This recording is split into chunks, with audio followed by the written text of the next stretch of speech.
When the government targets your community, you have two choices. You hide or you fight back. Last month, North Carolina showed the world how it's done when they stood up to ICE in an inspirational display of community power. On this week's This Woman's Work, we're taking a closer look at the origins of that resistance in North Carolina, starting with Jessica Villatoro, an organizer with Siembra, North Carolina, who has been leading the charge against ICE in her community.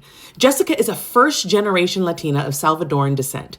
Born in Long Island and raised in North Carolina, she was shaped by understanding just how urgent immigration reform is and knowing that immigrants can't afford to wait for change. They have to make it.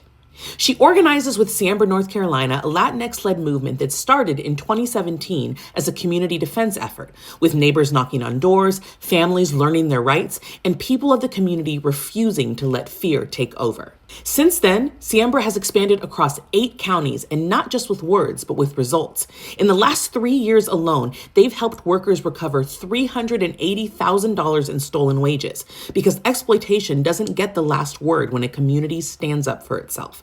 Jessica joined Siembra last year during the largest Latinx-focused political campaign in North Carolina's history.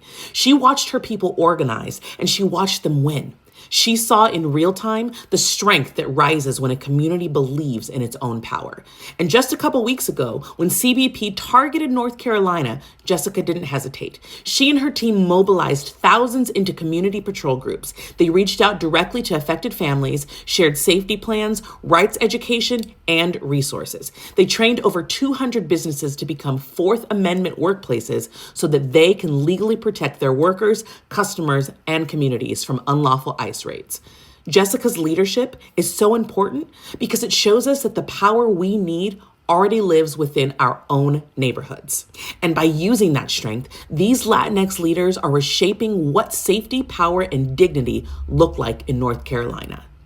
This is This Woman's Work, because when women rise, we all rise.